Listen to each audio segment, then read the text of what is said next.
کر لیا جائے. عزیزان گرامی، ایسی معزز اور ایسی عظیم المرتبہ شخصیت جس کے نمونے کو، جس کے اسوے کو، جس کی حیات طیبہ کو قیامت تک کے آنے والی انسانیت کے لیے مشعل راہ بنایا گیا، اسوہ حسنہ بنایا گیا، آج پوری تاریخ اور پوری دنیا اور سائنس و ٹیکنالوجی اور بڑے بڑے دانشور اس بات پر حیران ہیں اور اس بات پر پریشان ہیں، اس بات پر عاجز ہیں کہ آخر یہ وہ کون سی شخصیت ہے جس کی پوری زندگی اور پوری سیرت حیات طیبہ کا جائزہ لیا جائے، لیکن کوئی ایسا نمونہ اور زندگی کا کوئی ایسا حصہ اور زندگی کا کوئی ایسا شعبہ جس میں پوری انسانیت کے لیے کامل ترین رہبری اور رہنمائی نہ کی ہو.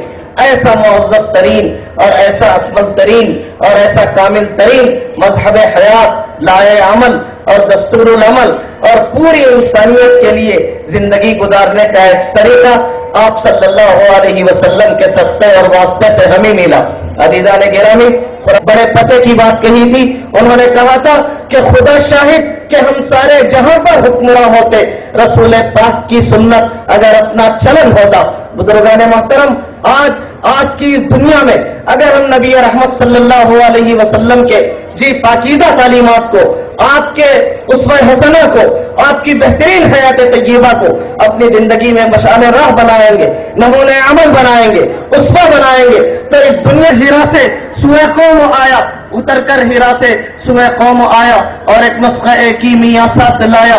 وہ بجلی کا کڑکا تھا یا سوت ہادی، عرب کی زمین ساری ہلا دی. بزرگان محترم، سیرت طیبہ کو آئیے ہم مضبوطی کے ساتھ اپنے مضبوطی کے ساتھ اس سے گہرے تعلق کو پیدا کرتے اور آپ کے طریقے اور آپ کے مبارک سنتوں پر عمل کرنے کا عہد کریں گے. انشاءاللہ دنیا میں بھی عزت و سرخروئی ہمارا مقدر بنے گی اور آخرت میں بھی عزت و سرخروئی ہمارا مقدر. عافیت کے ساتھ برکت نصیب فرمائے اور ابتلا، آزمائش کی ہر منزل اور ہر گام پر ثابت قدمی کے ساتھ غیب سے اپنی مدد اور نصرت کا معاملہ کرے. بولنے والے کو بھی اور سننے والوں کو بھی علم صحیح اور عمل صالح کی توفیق دے. وآخر دعوانا الحمدللہ رب العالمین.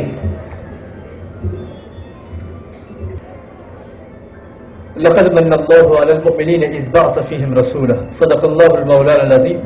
متوں کو تم ڈھونڈنا چاہتے ہو، ہمارے آقا صلی اللہ علیہ وسلم کے مقام کو تم تلاش کرنا چاہتے ہو، تو سامعین کرام، علماء کرام ہمیں بیان فرماتے ہیں کہ تو ہمارے آقا صلی اللہ علیہ وسلم کے مقام کو سمجھنے کے لیے آج ہمیں تاخیر کرنی نہیں چاہیے.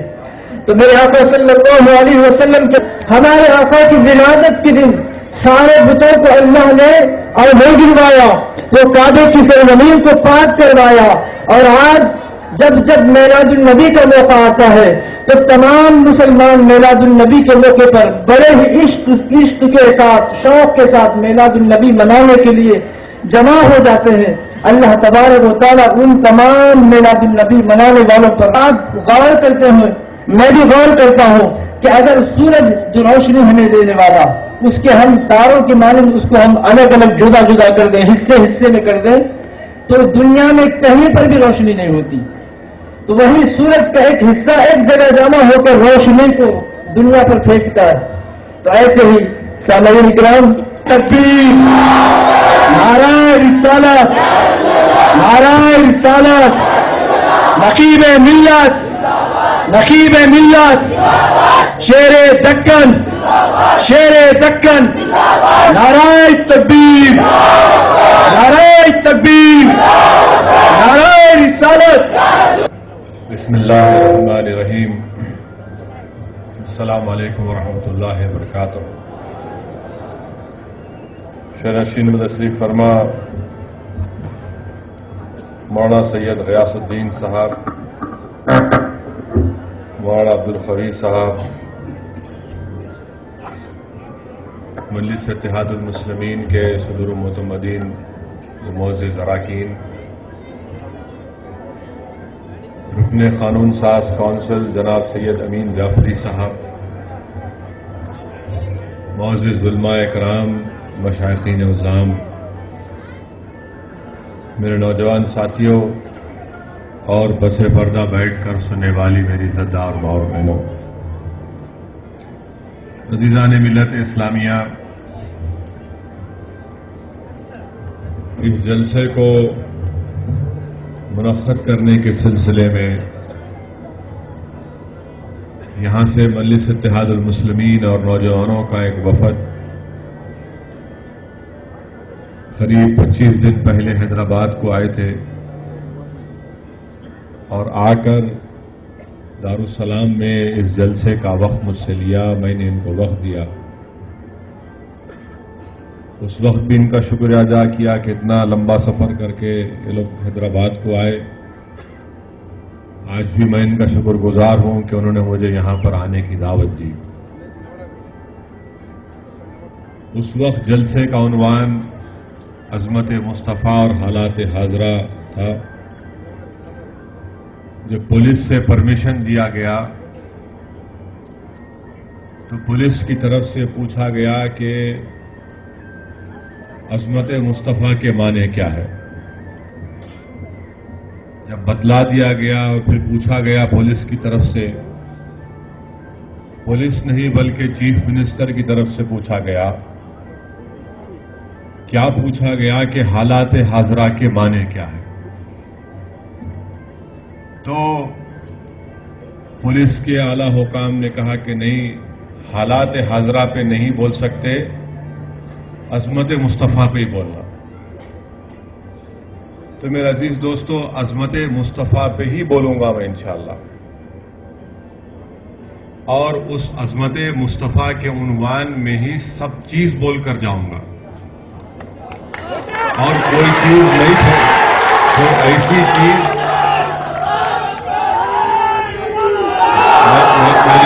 میری آپ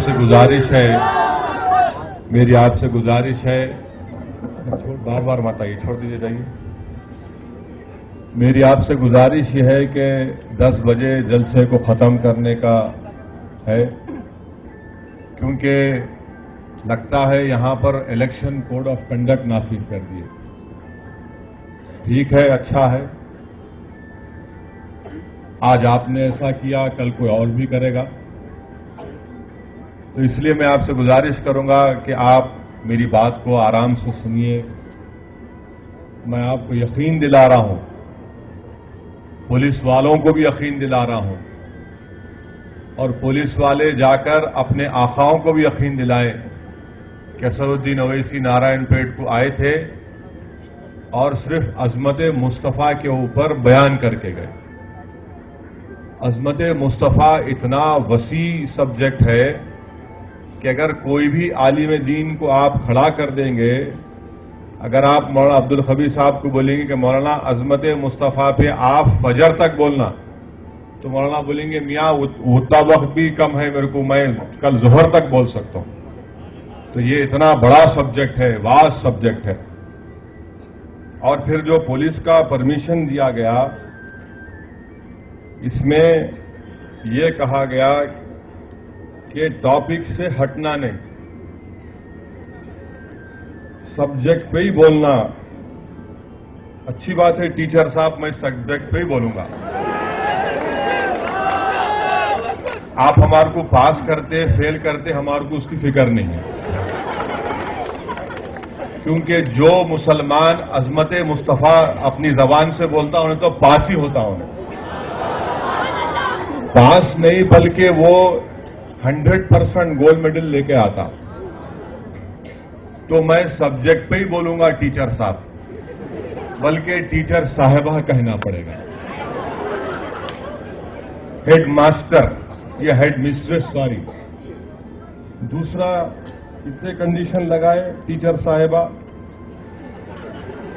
13 کنڈیشن لگائے، 13 کنڈیشنز. ایک کنڈیشن اس میں یہ بھی ہے، کیا ہے کہ آپ ہتھیار لے کے نہیں آنا، چاقو لے کے نہیں آنا. اچھی بات ہے. کیا محبوب نگر ضلع میں RSS کی ٹریننگ کے شاخائیں نہیں ہے؟ وہاں لٹ پھرائے تو ان کو اعتراض نہیں ہے. آپ جب یہاں پہ کیا بولے ہادی صاحب، ایکٹ 30 نافذ ہے، تو پھر لٹ انہوں کیسا پھرا رہے؟ ٹھیک ہے، میں خالی انگلی پھراؤں گا. یہ تو گناہ نہیں ہے نا. تھالیاں نہیں مارنا بھائی, ہم تھالیاں مارنے کو نہیں آئے. تھالیاں مارنے والے وہ ان کے پاس جاتے بچہ پیدا ہو جاتا. اچھا, پھر اور ایک کنڈیشن یہ دیے ٹیچر صاحبہ کہ گندی باتیں نہیں کرنا, ولگر بات نہیں کرنا. کیسا کریں گے؟ عظمت مصطفیٰ کے نام پہ ادب کے دائرے میں رہ کر ہی بولیں گے انشاءاللہ. اچھا, ایسے نعرے اور تقریر نہیں کرنا جس سے امن کو خطرہ ہے. ہم امن کو خطرہ کب سے ہو گئے بھائی؟ اسلام جب دنیا میں آیا تو اسلام کا آنا ساری دنیا میں امن قائم ہوا. اور پھر یہ کئی کنڈیشن لگا دیے. اگر اس کی کنڈیشنز کو آپ فالو نہیں کریں گے تو کیس بک کرتے. ارے میں تو سمجھا کیس بک کر دی آلریڈی میرے آنے سے پہلے آپ لوگ. میں تو وہی سمجھ کے آیا تھا, کیونکہ اس طرح سے نام اویسی سے اتنی محبت ہو گئی لوگوں کو. اویسی بولے کہ کرمنل کیس. ٹھیک ہے, اب آپ یہ کنڈیشن لگا دیے, انشاءاللہ تعالی میں اس کنڈیشن میں رہ کر ہی بولوں گا. میرا کنڈیشن کچھ اور ہے, آپ کے کنڈیشنز ہیں. میں دوسرے کنڈیشن کا آدمی ہوں. میں ایئر کنڈیشن کا آدمی نہیں ہوں. میں پبلک کے کنڈیشن جو بولے وہ کنڈیشن بولتا ہوں میں. اور میں اللہ کے رسول صلی اللہ علیہ وسلم کے غلاموں کا غلام ہوں. تو میرے کو خالی وہی کنڈیشن کی فکر رہتی. کیا کنڈیشن کی فکر رہتی؟ کہ اگر میں اس دنیا میں حق نہیں بولوں گا تو پھر حشر کے میدان میں ہم تمام کا کنڈیشن خراب. تو وہ کنڈیشن کو اچھا رکھنے کے لیے یہاں پہ بولنا پڑتا. تو حکومت یہ نہیں سمجھنا کہ ہمارے کنڈیشن کو وائلیٹ کر رہے. نہیں کر رہے بھائی, آپ کے کنڈیشن کیوں وائلیٹ کریں گے؟ آپ کا تو کوئی کنڈیشن ہی نہیں ہمارے سے مقابلہ کرنے کے لیے. عزیزان ملت اسلامیہ, عظمت مصطفیٰ کا عنوان ہے, اور اللہ کے رسول صلی اللہ علیہ وسلم نے حدیث شریف میں فرمایا, میں ہی تمام رسولوں کا قائد سردار ہوں اور مجھے اس پر فخر نہیں ہے. اللہ کے رسول صلی اللہ علیہ وسلم نے کیا فرمایا کہ میں ہی تمام رسولوں کا قائد سردار ہوں اور مجھے اس پر فخر نہیں ہے. علماء کرام نے لکھا, میں نے علماء کرام کے بصیرت افروز خطابات کو ان کے پیروں کے پاس بیٹھ کر سنا اور ان کی کتابوں سے پڑھا. انہوں نے لکھا اور میں نے پڑھا. علماء کرام نے لکھا, عزیزان ملت, کہ دیگر انبیاء اور رسولوں نے خدا کی وحدانیت کا اقرار کب کیا؟ جبرائیل علیہ السلام کو سن کر کیا. اور ہمارے آقا محمد مصطفیٰ صلی اللہ علیہ وسلم نے خدا کی وحدانیت کا اعلان حضرت جبرائیل کو دیکھ کر کیا. تو یہ عظمت مصطفیٰ ہی ہے نا, یہ عظمت مصطفیٰ ہے.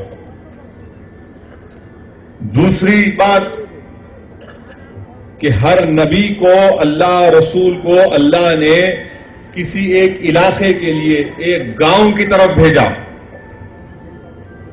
یا کسی قوم کی طرف بھیجا. مگر جب محمد مصطفیٰ صلی اللہ علیہ وسلم کی بات آئی تو